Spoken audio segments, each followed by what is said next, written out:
þetta verður að hefð.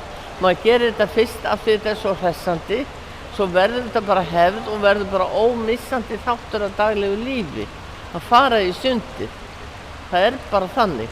Og svo þegar maður búinn að eignast vinahóp í sundinu, þá svo margt sem kallar á. Þá vill maður bara hitta sína vinkonur og vini og bara njóta þess að vera í sundinu. Þá þetta orðið hluti af manns daglega lífi, löngu orðið það. Á maður ekki sæti sitt við matarborðið heima hjá sér? Jú, alveg eins hérna. Já, mér finnst þetta mjög svona fallegur hluti af íslenskri menningu. Baðmenningin á Íslandi, sko.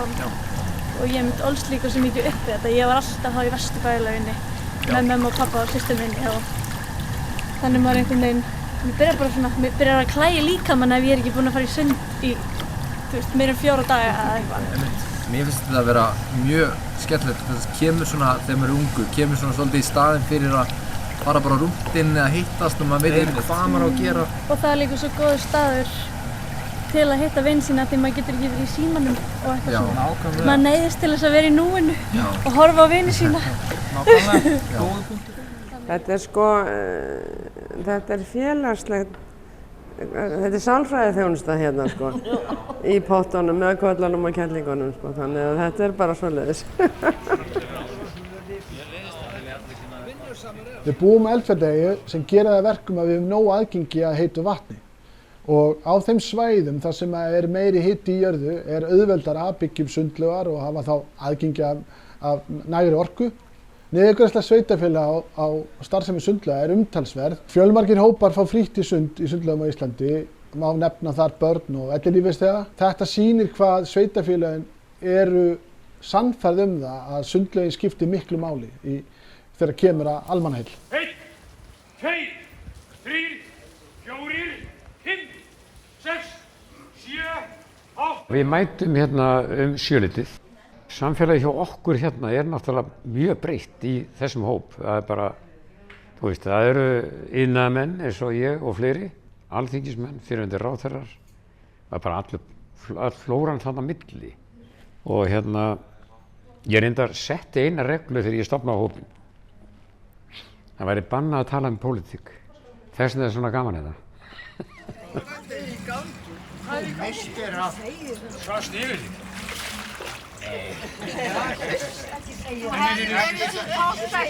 Við loðum því að segja einhvern. Það gaman. Það var svo gaman. Það liggur við í flýtir fyrir einhvern. Þetta einhvern veginn, þú veist, bara í lífinu, þú klæðir þig ákveðið eða þú veist, ert svona hinsegin típa. Og jú, þú getur náttúrulega verið í einhverjum sundfötum sem svona hinsegin eða með tattoo eða hárgreiðslu. En það samt rosalega mikið af því kannski hvernig þú svona skilgreinir sjálfan þig strípað í burtu. Og þú ert bara einhvern veginn, skiptir ekki máli hvort þú ert forsetinn eða frægasta popstjarnan eða það einhvern veginn bara allir saman í sundi. Svolítið laugan, en við myndum nú held ég fylla þennan heita hóp ansi fljótt. Já, ég held. Okkar hópar sko. Góðan daginn. Já, þetta væri alltaf lítið pottur fyrir allan hópinn okkar. Sundmenning Íslendinga bara samofin þjóðarsálinni. Mér finnst alveg sérlega gaman þegar ég fer í sunda á morgnana, þá hittir maður krakka sem að fara í skólasund og eldra fólk sem að hittast og nýtur þess að koma saman, fá sér sundsprett, spjalla svo í heita pottinum, leysa öll heimsins vandamál. En þær lausnir gilda bara í 1 sólarhring, þannig að það þarf að koma aftur saman næsta morgun og spjalla og spekulera. Og maður verður nú að viðurkenna, stundum rata ég ekki ofan í laugina, ég stoppa bara í pottinum og kemst ekki lengra. Það hlýtur að vera margir sem þurfa að spjalla á leiðinni. Jú, en það líka svo gaman. Fólk finnur líka, ef maður í spjallstuði, þá bara lætur fólk dæluna ganga. Svo hefur fólk einhvern veginn svona sjötta skilningavitið og átt að sjá því að maður vill kannski bara vera einn með sjálfum sér. Það nú að fallega við þetta líka. Já, þessi sundmenning sem við njótum núna, hún hefst eiginlega snemma á 20. öld þegar við förum að búa til sundlaugar hér og þar landið og Ég þykist muna það rétt að það hafi verið á seinni hluta 20. aldar sem við fengum fyrstu heitupottana sem eru síðan órjúfanleg viðbót við sundið sjálft og sundkennsla kemur líka til skjalanna. Við erum syndþjóð, langflestir íbúar Íslands kunna að synda, þeir geta bjargað sér á sundi. As a swimming coach, what I like about Icelandic pool culture is that every kid knows how to swim. That's what is really important. So kids are very confident in the water. Even 2-3 years old jumping from the bigger jumping board, they are not afraid and they can easily handle this. That's really nice. Sundkennsla hefst í kringum 1900 og höldum við ennþá mjög fast í þá hefð að kenna börnum frá unga aldri að synda og ennþá verið að kenna sund í öllum grunnskólum frá 6 ára aldri og upp í 16 ára.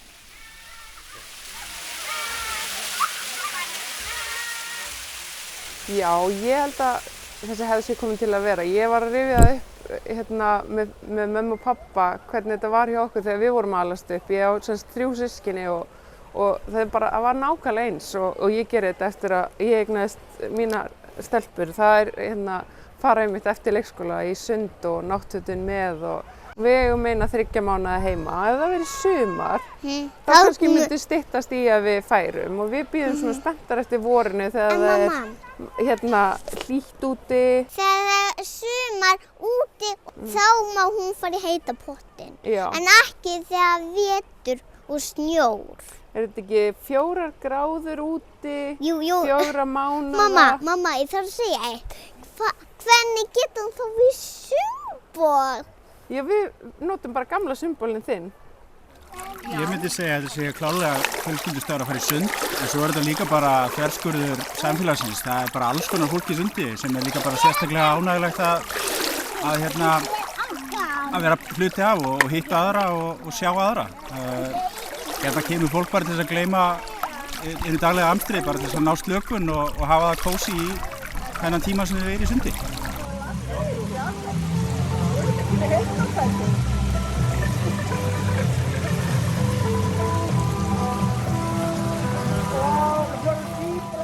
Ég heiti Þorbjörg Gísladóttir og ég er 93 ára gömul og ég hef farið í sund svo lengi sem ég man, minnst 5 ára. Við byrjum á að mæta hér og klæða okkur náttúrulega í sturtu og svo fyrir við út í laug, svo syndum við nokkra ferðir kannski og svo er tíminn til komin til þess að fara að stilla sér upp og fara æfinganda. Og við tökum alltaf minnst 2-3 æfingar sem ég er með. Og ég legg áherslu á það, þó ég sé ekki lærð, tek það fram, að vita hvar fólk á að finna teygjur og að þýðir ekkert að vera með neitt sprikl og læti, þar sem ég er. Við erum að gera æfingarnar almennilega. En það er líka allir á sömu forsendum í sundi.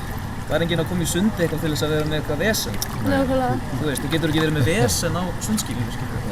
En það er síðan enginn einhvern veginn, það er enginn að dæma neitt sund. Nei. Mér finnst það svo fallegt. Það er allir eitthvað, bara eitthvað léttklæddir og bara hafa það næs. Það er bara, mér finnst svo mikil fegurð í þessu öllu. Já. Ég er alveg handviss það að Íslendingar munu áfram stunda sundlaugarnar og við bara erum komin á þann stað að í hverju byggðarlagi horfir fólk til þess, til dæmis sem að vill færa sem við sett, er góð sundlaug á staðnum. Það getur verið ákveðin þáttur í vali hvar maður vill búa, til dæmis með unga fjölskyldu, með krakkana. Þannig að ég er alveg handviss það, já, að sundmenningin mun áfram vaxa og dafna á Íslandi. Það er einhverju sérstakir töfrar við þetta. Ég veit ekki, maður vont að útskýra þetta. Þegar maður fer í sturtuna hérna og er búinn að fara í bólinn og réttir úr sér, það er alveg ólýsanleg tilfinning. Hún er yndisleg. Þá líður manni vel. Ég veit ekki hvernig þetta er í himnaríki en kannski sundlaug það líka.